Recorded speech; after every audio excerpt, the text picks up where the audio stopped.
Good morning, everybody. It is Monday, and we're here again with Money Matters. And I have a really special guest today that I have asked out of her busy schedule because I know she's super busy. But Heidi is an estate planning attorney, and her company is Lifeguarding Legacies. And I even have your book here, Heidi, that you gave. Oh, So I have it on my desk. So I have notes and stuff that just to educate myself, because most people know I like to learn. But so Heidi, I just want you to share with everyone what you do, because I just know when it comes to estate planning, we all say, oh yeah, I need this, but we never pick up the phone.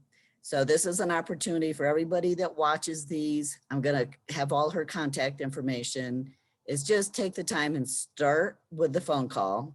And then, because it is always a process, just like with anything else. But so from there, Heidi, go ahead and share anything you'd like about yourself and what people should know about you. well, thank you so much. And thanks for having me on the show. So, as Karen said, she loves to learn. And the good news is I really love to teach. I spent 15 years in education before I jumped ship and finally pulled the law degree out of my back pocket, sat for a bar and decided to move into this field. So it's a different career switch for me. I've been at this about 4 years now, served a couple hundred clients, both with, I do trusts, I do wills, I do probate. I can also do things like prenups and LLC formations, but generally only when it's involved with an estate plan. Within a year of starting my practice, I researched enough to be able to create that book for people. So that came out February 2020, fully believing I'd be doing some public speaking on the matter. And we all know what happened March of 2020. So there wasn't much speaking to be had at the time. But it's been an interesting journey. And I love that I get to sit down with people and do something that everyone needs to have done, but nobody knows how to really do on their own. And I get to just walk them through it and be the teacher, guide, coach, host through that process. And I think one thing that makes it a little different is I am a concierge planner. So I got rid of the office October 2019 when I started having clients ask if I would come to them. And then I started asking clients, would you prefer that I come to you? And almost all of them said yes. And I thought, well, then buy office. And I moved to a concierge model. So I come to people's homes, sit at your comfortable dining or dining room table or kitchen table, and we sit and go through all the questions that you need. I don't make you fill out horrible forms first. So let's talk about, there's kind of two estate plans. There's wills and there's trusts. And whether you do wills or trusts, you're always going to have other documents that go along with them. You're going to have the medical directives, the power of attorney, all of those pieces, either way. But sometimes it's good to just know, well, which one do I need? And I have to be careful when I'm doing a program like this because I'm not sitting with you individually to talk through individually whether you need a will or a trust. But as a legal education instead of legal advice, I would say here's a couple good determining factors. A will work for you in Arizona if you have a relatively small estate, so you've got less than $75,000 worth of stuff in your house, okay? If you have high-end equipment in your house, jewelry, artwork, things like that, there's no question, you don't even have a choice, you need to have a trust. But if that's not you, and you don't collect a bunch of things that are of worth, that is one thing that might say, hey, you might be able to get away with a will. Another thing that will tell you if you must have a trust, if you have kids of the ages that you wouldn't want them to receive an outright inheritance from you. So, if you've got a life insurance policy for $1 million and you've got 4 kids, that's $250,000 straight up math just on the life insurance, plus the house sale and everything else. If you don't want to dump that all into their lap in one big swoop and possibly leave them like the lottery winners that sometimes end up broke 2 years after they bought the ticket, you might want a trust that will allow you to distribute over time or have them meet certain conditions and give you a little bit of control.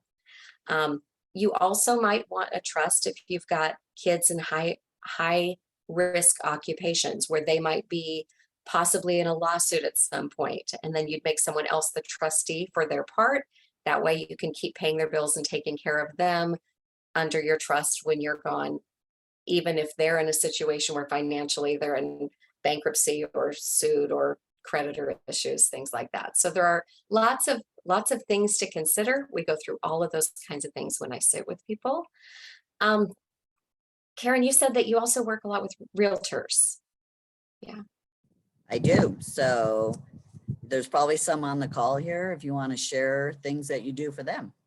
Okay, well, I've kind of done a special focus with realtors. There's a presentation I put together where I created a Jeopardy game that has 6 different categories, that a couple of them are specifically about deeds or asset protection, and a lot of them have to do with the house.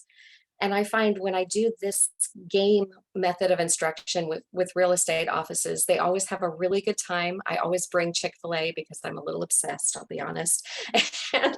and and they end up learning a lot of information. And I freely give away my book to real estate offices and to every client that I meet with. So always interested in things that might help out the occupation.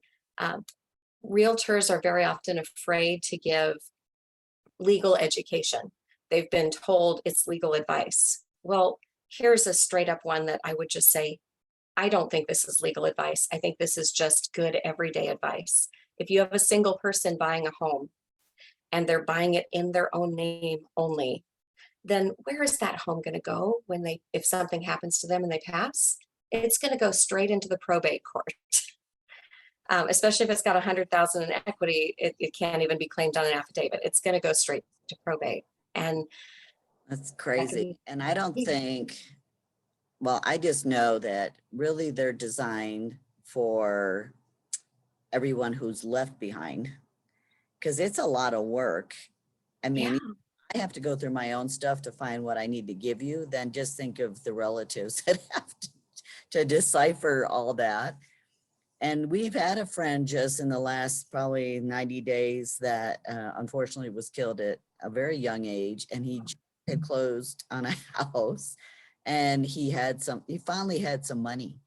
And I said, oh, I know he probably didn't have a chance to do any kind of wills and trust. And I'm like, where does all that go? Now he may have not thought it was important, but it's kind of important if who you want to give it to, right?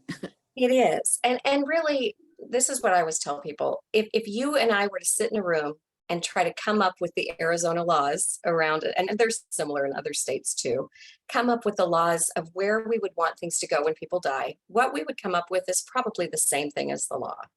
It's going to go, if you've got a spouse and you don't have kids from another relationship, it's going to go all to your spouse, believing your spouse will still take care of your kids. If you have kids from another relationship, it'll go half to them and half to the spouse. Kind of makes sense. You don't want to write off your kids. And then, if you don't have a spouse or kids, then it goes up to the parents. And if your parents are deceased, out to your siblings. And if your siblings are deceased, down to your nieces and nephews, and so on through that kind of chain of family next of kin, which makes great sense. Except, what about the brother that maybe you don't want him receiving anything because you haven't talked in years, or a sister that maybe has an issue with drugs or other things that this would not help her life. It might enable behavior you wouldn't have wanted to have happen. Well, that's where it's so nice to do the estate plan, because you get to say exactly where things go. And for a house that a single person's buying, we have in Arizona, we have what are called beneficiary deeds. And even if you don't have an estate plan, you could still say where you want your house to go upon your death through a very simple beneficiary deed. I do those. I call it kind of a poor man's entry into estate planning. $250, to get that done and make sure your house goes to the right place, which for many people is that biggest asset. Right. And then, if you're doing a will with me, that's included. So that's, it kind of, and with trusts, of course, then we would put things into the trust itself. We wouldn't do a beneficiary deed if we're doing a trust. So. Right. Well, I know it's very technical, and I think what makes what you guys do so important is you ask the questions past the questions, because you just don't kind of think about, maybe when someone passed away, do they close down your bank account? So you don't realize what's going to happen. And then other people think, oh, I'll just go in and, if I'm related, I'll get their money and so I can bury them. And I've heard that sometimes they've shut down accounts so you can't access funds right away, you know, if you don't do it right, right?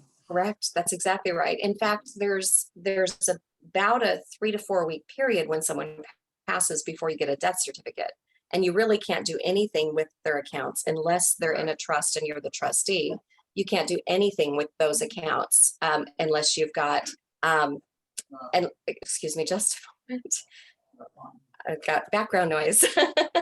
um, so, yeah, you can't do anything with those accounts until you've got a death certificate to be able to manage those for them. All right, cool. Well, everybody, Heidi's a great person to talk to because I sat down with her and she just educated me about what I had going.